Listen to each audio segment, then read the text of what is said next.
Hola, hola, bendiciones en este ya martes 18 de abril del año 2023. Seguimos ya en la feria de la segunda semana del tiempo de Pascua, este tiempo de gracia, este tiempo de apertura y de alegría de la resurrección del Señor y cómo Él habita y guía a su iglesia. Qué interesante es justamente los evangelios que estamos meditando en estos días, porque nos recuerdan justamente esa presencia salvadora de Cristo y cómo la iglesia en ese sentido es continuadora y pues por decirlo de alguna manera consorte de la verdad, iglesia a la cual cada uno pertenecemos desde el bautismo.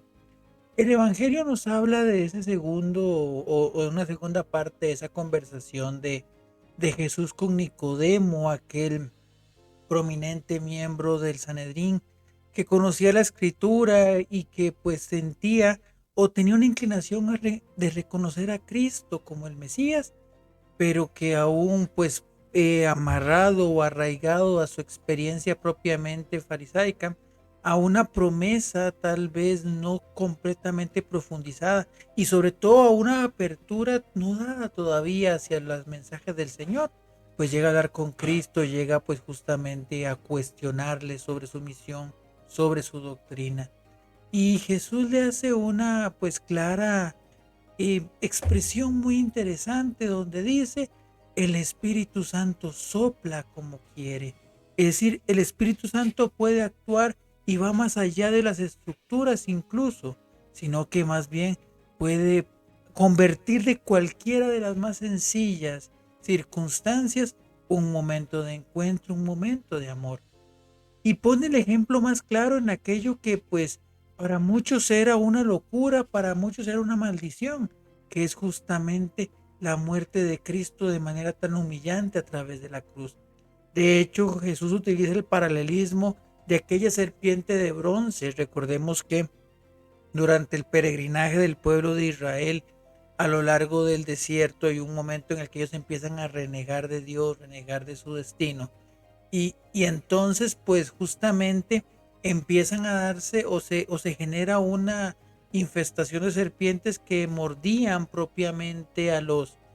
israelitas y les producían dolor y muerte, hasta que ellos se ven obligados a pedirle a Dios que les ayude a través de la intercesión de Moisés.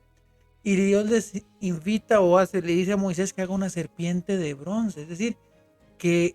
que haga una imagen de aquello que les estaba provocando dolor para que fuera puesta en alto en un palo y todo aquel que la viera quedaba sanada, pues propiamente de sus dolencias. Algo parecido es lo que hace Dios en Cristo, que lo convierte en pecado, que lo convierte en reo de muerte, porque justamente el pago del pecado es la muerte, para que todos aquellos que lo vean, pero que lo vean con fe, que lo vean entendiendo el valor de la cruz, puedan tener vida y vida en abundancia. Ya hemos visto y lo meditábamos a lo largo de esos pues momentos de la octava de Pascua, cómo los discípulos y apóstoles tan cercanos a Cristo recordaban y tenían en la imagen de Jesús crucificado un signo de derrota, un signo de que sus esperanzas se habían terminado. Y eso se da propiamente porque verdaderamente su posición, su entendimiento de la realidad estaba sumamente mundanizado. Ellos querían ver ese Mesías poderoso, ese rey, ese guerrero, ese caudillo que los liberara políticamente de Roma. No estaban listos ni estaban dispuestos a entender que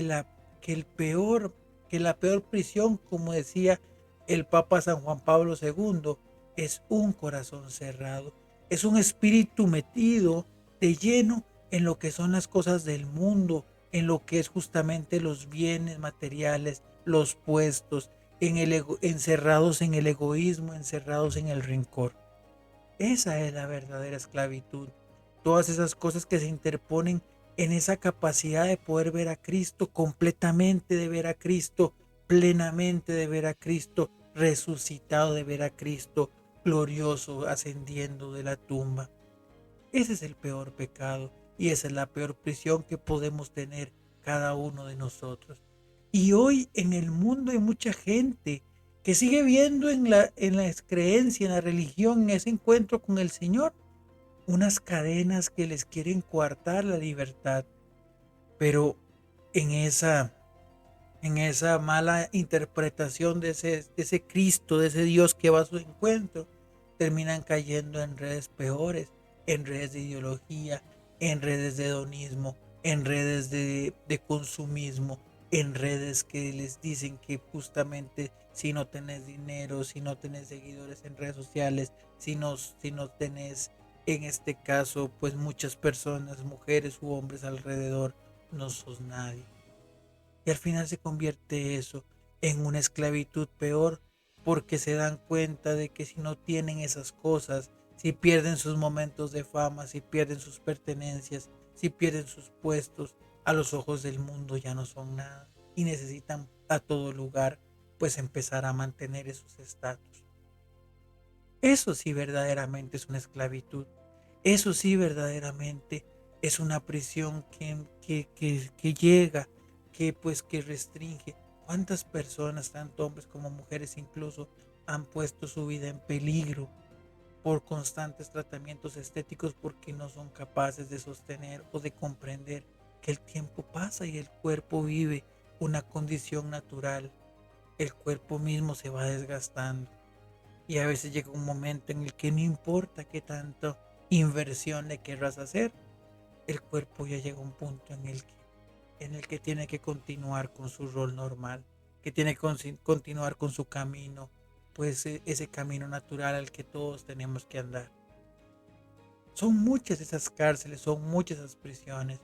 Por eso no podemos mantenernos tampoco en estructuras, sino también dejarnos llevar y dejarnos guiar por ese Espíritu Santo que se acerca a la persona con creatividad, pero con dulzura y con discernimiento.